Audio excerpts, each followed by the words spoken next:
Hi friends, welcome back to my channel. Already Tamil Nadu title చూసిన తర్వాత అర్థమైపోయింది కదా. వీడియో వచ్చేది ఏంటంటే, ఈ రోజు అనేది మా చర్చిలో క్రిస్మస్. మా చర్చిలో ఎలా సెలబ్రేట్ చేస్తున్నారు ఏంటంటే మొత్తం అనేది చూపిస్తాను. ఆల్రెడీ ఒక వీడియో అనేది పోస్ట్ చేశాను. అది మా చర్చిలో అది క్రిస్మస్ గురించి ఊరేగింపు అని. అది ఎవరైనా చొలవ డిస్క్రిప్షన్లో లింక్ అనేది ఇస్తాను, చూడండి. అలాగే ఈ వీడియో కూడా చాలా బాగుంటుంది, మీరు చూసి కామెంట్ అనేది చేయండి. అందరికీ హ్యాపీ క్రిస్మస్. ఏలయనగా మనకు శిశువు పుట్టెను, మనకు కుమారుడు అనుగ్రహింపబడెను, ఆయన భుజము మీద రాజ్యభారం ఉండెను. ఆశ్చర్యకరుడు, ఆలోచనకర్త, బలవంతుడైన దేవుడు, నిత్యుడగు తండ్రి, సమాధానకర్త, అధిపతియగు అతనికి పేరు పెట్టబడెను. Happy Christmas, merry Christmas, happy happy Christmas, merry merry Christmas. క్రీస్తునేడు పుట్టెను. My name is P Devankit. నశించిన దాన్ని వెదకి రక్షించుటకు మంచి కుమారుడు వచ్చినని అతనితో చెప్పాను. లూకాసు వార్త 19:10. Hi, my name is Ussher. నా కుమారుడా, నీ తండ్రి ఉపదేశంలో ఆలకింపుము, నా తల్లి చెప్పు బాధను నీ తల్లి త్రోసివేయకము. అవి నీ తలకు సొగసైన మాలకి, నీ కంఠమునకు ఆరములై ఉండును. సామెతలో 1వ అధ్యాయం 8-9 happy happy Christmas, merry merry Christmas. క్రీస్తునేడు పుట్టెను, క్రీస్తునేడు పుట్టెను. Very good. మరొకసారి అంతేనా? గట్టిగా చెప్పలు కొట్టండి. కాగా దేవుడు తన ఐశ్వర్యం చొప్పున క్రీస్తు యేసునందు మహిమలో మీ ప్రతి అవసరతను తీర్చును. ఆమేన్. God bless you. దేవుడు దీవించును గాక. My name is Stephen and I am studying in 3rd class. Isaiah 9th chapter 6-7 verses. For unto us a child is born, unto us a son is given, and the government will be upon his shoulder, and his name will be called Wonderful Counselor, Mighty God, Everlasting Prince of Peace. Of the increase of his government and the peace there will be no end upon the throne of David and over his kingdom, to order it and establish it with judgment and justice. From that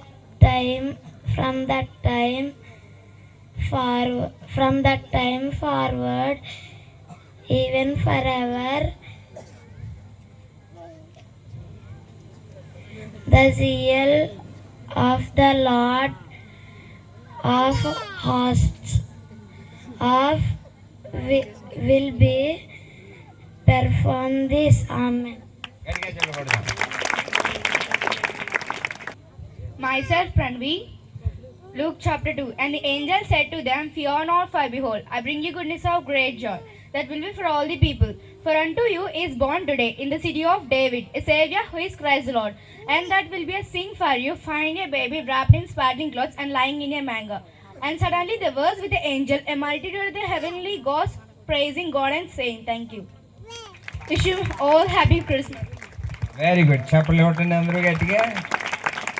దావీదు పట్టణమందు నేడు రక్షకుడు నీ కొరకై పుట్టి ఉన్నాడు, ఆయన ప్రభు అయిన క్రీస్తు రాక 2:11. Very good. గట్టిగా చెప్పలు కొట్టండి. చూడండి, ఇది చిన్నపిల్లలు తడబడిన వాళ్ళ హృదయాల్లో దేవుని వాక్యం దాచుకుంటున్నారు. చూడండి, అది శ్రేష్టం. దేవునికి స్తోత్రం. దాని మీద గట్టిగా చెప్పలు కొట్టాలి. కన్యక గర్భవతి కుమారుని కన్ను, అతనికి ఇమ్మానుయేలు అని పేరు పెట్టెను. యెషయా 7:14. नमस्कार सबको, क्रिसमस का शुभकामनाएं। मेरा नाम टी निस्सी यूनाइसी, मैं 7वीं कक्षा पढ़ता हूँ। 2 कोरिन्थी 9:15 परमेश्वर को उसके उस दाने के जो वरदान అందుకే దానే ధన్యవాద్. Thank you. Very good. అబ్బో, ఇక్కడ ఎంతమందికి హిందీ వచ్చు ఇక్కడ? ఓకే ఓకే, దేవుడికి స్తోత్రం. Miss Siyasha, I am studying in third class. ఒక శిశువు పొత్తిగుడ్డలతో చుట్టబడి ఒక తొట్టెలో పొడుగుని ఎండట్టు మీరు చూసేద్దరని వారితో చెప్పాను. లోకాలు 2:12. Hi, my name is Praveen. I am study 5th class. ఆమె యొక్క కుమారుని కనెను. తన ప్రజలను వారి పాపముల నుండి ఆయన రక్షించను గనక ఆయనకు యేసు అని పేరు పెట్టుదవనను. మత్తయి సువార్త 1:21 నుంచి. Happy happy Christmas, merry merry Christmas. క్రీస్తు నేడు పుట్టెను. Praise Lord. అందరికీ హ్యాపీ క్రిస్మస్. అందరూ చెప్పండి హ్యాపీ క్రిస్మస్, మేరీ క్రిస్మస్. అందరూ ఇప్పటి వరకు దేవుని పాటలతో ఆయన మహిమపరిచాము. అందరూ ఆనందించారని అనుకుంటున్నాను. ఈరోజు నేను మిమ్మల్ని ఒక ప్రశ్న అడగాలనుకుంటున్నాను. యేసుక్రీస్తు ఎవరు? క్రిస్మస్ అంటే ఏంటి?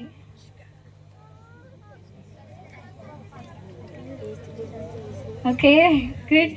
రక్షకుడు ఆయన. ఓకే, అసలు యేసుక్రీస్తు ఎవరనే దాని గురించి మనం ఇప్పుడు తెలుసుకుందాం.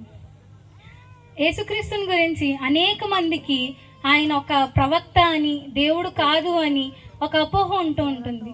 మన దేవుడు భూమి మీద నివసించిన దినాల్లో కూడా ఇదే అపోహ ఉంది. అందుకే ఆయన తన శిష్యులను ఒకరోజు మనుష్య కుమారుని గురించి జనులు ఏమనుకుంటున్నారని అడిగారు. అప్పుడు వారు కొందరు ఏలియా అని, కొందరు ఇర్మియా అని, కొందరు ప్రవక్త అని అనుకుంటున్నారని చెప్పారు. అయితే ఇప్పుడు మనం ఏమనుకుంటున్నాం ఆయన గురించి? ఆయన ప్రవక్త అంటే పరిశుద్ధ గ్రంథం ఏం చెప్తుందంటే ఆయన ప్రవక్త కాదు, కానీ ప్రవక్తలందరూ ఎవరిని గూర్చైతే ప్రవచించారో వాటి సారాంశం యేసుక్రీస్తు. ఆయన ఎక్కడ జన్మిస్తాడు, ఏ గోత్రంలో జన్మిస్తాడు అని వాటన్నిటినీ గూర్చి ప్రవక్తలు ముందుగానే ప్రవచించారు. ఆ లేఖనంలో మనం ఇప్పుడు చూద్దాం. Praise the Lord. Happy happy Christmas, merry merry Christmas. క్రీస్తు నేడు పుట్టెను. ఆది కాండము 3:15. మరియు నీకును స్త్రీకిని నీ సంతానంనకును ఆమె సంతానంనకును వైరము కలుగజేసెను. అది నిన్ను తల మీద కొట్టును, నీవు దానిని మెడమ మీద కొట్టుదు అని చెప్పాను. Praise the Lord. Happy Christmas, merry Christmas. సంఖ్యాకాండము 24:17. యాకోబులో నుండి ఒక నక్షత్రము ఉద్భవించెను, ఇశ్రాయేలు నుండి ఒక రాజదండము లేచును. Praise the Lord. Happy happy Christmas, merry merry Christmas. క్రీస్తు నేడు పుట్టెను. యెషయా 7:14. కాబట్టి ప్రభువు తానే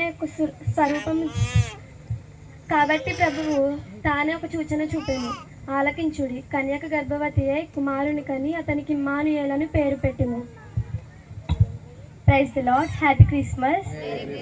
యెషయా 9:6. ఏలయనగా మనకు శిశువు పుట్టును, మనకు కుమారుడు అనుగ్రహింపబడును, ఆయన భుజము మీద రాజ్యభారం ఉండును. ఆశ్చర్యకరుడు, ఆలోచనకర్త, బలమైన దేవుడు, నిత్యుడగు తండ్రి, సమాధానకర్తయగు అధిపతి అని అతనికి పేరు పెట్టబడును. Praise the Lord. Happy Christmas. యెషయా 11:1. యెషయి మొద్దు నుండి చిగురు పుట్టును, వాని వేరుల నుండి అంకురము ఎరిగి ఫలించును. Praise Lord. అందరికీ హ్యాపీ క్రిస్మస్. మీకా గ్రంథము 5:2. బెత్లెహేము ఎఫ్రాత, యూదావారి కుటుంబములలో నీవు స్వల్ప గ్రామమైనను, నా కొరకు ఇశ్రాయేలీయులను ఏలబోవాడు నీలో నుండి వచ్చును. పురాతన కాలము మొదలుకొని శాశ్వత కాలము ఆయన ప్రత్యక్షమగుచుండెను. Praise the Lord. Happy happy Christmas, merry merry Christmas. క్రీస్తు నేడు పుట్టెను. మత్తయి సువార్త 1:21. ఆమె ఒక కుమారుని కనెను, తన ప్రజలను వారి పాపముల నుండి ఆయనే రక్షించును గనుక ఆయనకు యేసు అని పేరు పెట్టుదు అనెను. Praise the Lord. అందరికీ హ్యాపీ క్రిస్మస్. మత్తయి సువార్త 1:22-23 ఇలా లిఖించబడింది.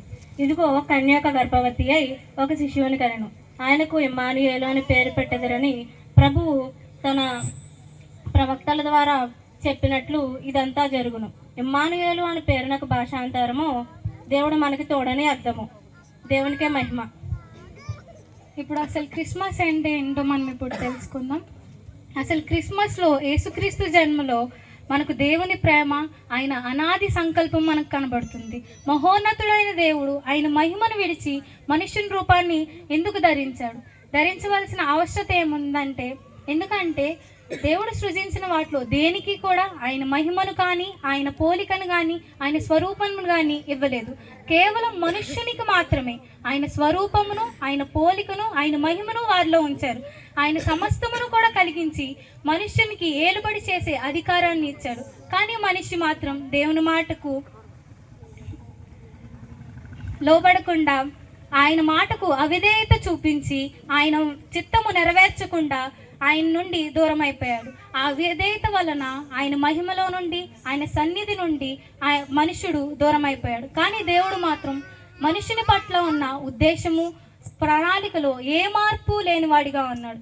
అందుకే మనం పాపములో ఉన్నా కానీ, మన అవిధేయత చూపినా కానీ ఆయన మరలా మనల్ని ఆయన సన్నిధిలో నిలబెట్టుకోవాలని, ఆయన మహిమ వస్త్రమును మనకు కప్పాలని, మనుషుని పట్ల ఉన్న ఉద్దేశము, ప్రణాళిక నెరవేర్చడానికి ఆయన సమస్తమును విడిచిపెట్టి పరలోకములో సమీపింపరాని తేజస్సును, ఆయన మహిమను కూడా విడిచిపెట్టి నీ కోసం, నా కోసం, మనందరి కోసం కూడా ఆయన దీనునిగా మారి, రిక్తునిగా మారి దాసుని రూపంలో జన్మించాడు. ఇది అసలైన క్రిస్మస్ అంటే. ఇప్పుడు ఇక్కడ కూర్చున్న మనందరం కూడా వేరు వేరు స్వభావాలు ఉన్నాయి, వేరు వేరు మనస్తత్వాలు కలిగి ఉన్నాం. కానీ మనం అంతా కూడా ఒకే స్వభావంలోనికి మారాలి. అది ఒకే రూపంలోకి మారాలి అంటే దేవుని స్వరూపము అంటే ప్రేమను ధరించుకోవాలి. ఆయన రూపంలోకి మనం మారాలి. ఇప్పుడు సంఘము, యేసుక్రీస్తు శిరస్సుగా ఉన్నారు, శరీరముగా సంఘం ఉంది. శరీరములో వేరువేరు అవయవాలు ఎలా అయితే ఉంటాయో, మన సంఘములో మనందరము కూడా వేరువేరు స్వభావాలు, వేరువేరు మనస్తత్వాలు కలిగి ఉంటాం. కానీ మనందరము కూడా ఒకే రీతిగా, ఒకే స్వభావము, దేవుని స్వభావమును కలిగి మనమందరం కూడా ఆయనలో ఇమిడి ఉండాలి. అన్ని అవయవాలు సరిగ్గా ఉంటేనే శరీరం ఏదైనా పనిచేస్తుంది. కాబట్టి సంఘం అంతా కూడా ఐక్యతతో, ప్రేమతో ఉంటేనే మనం ఇతరులకు దేవుని ప్రేమ చూపించగలం, దేవుని రాజ్యాన్ని కూడా మనం నిర్మించగలుగుతాము.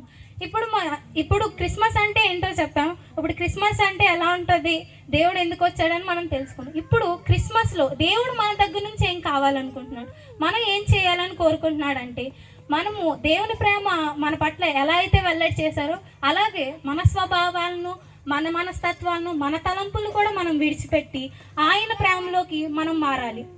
మనుషుల పట్ల ఏమి, అందరి పట్ల కూడా మనం ఆయన ఎటువంటి మనసు కలిగి ఉన్నాడో ఆ క్రీస్తును పోలిన మనసును మనం కలిగి ఉండాలి.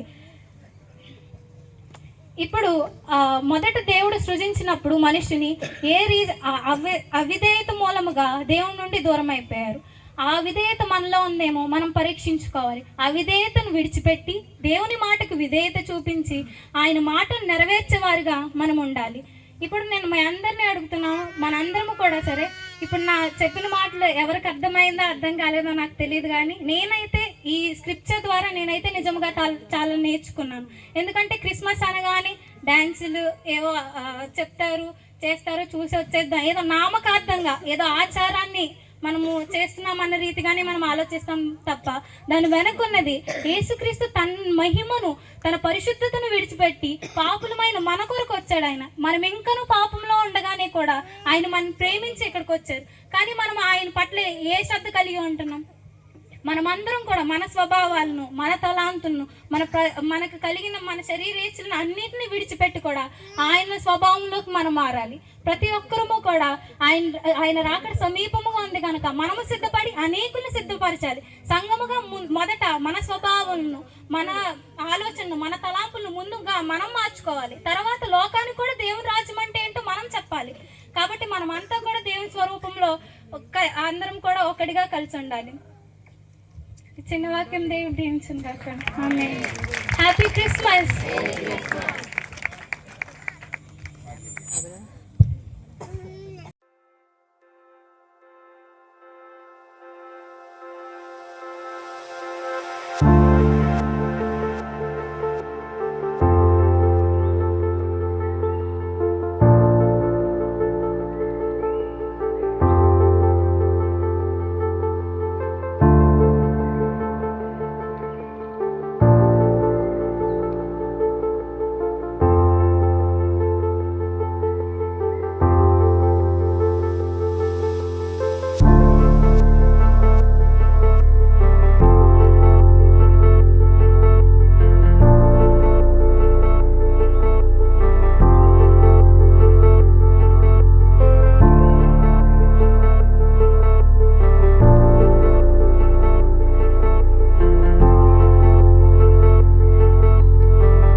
Thank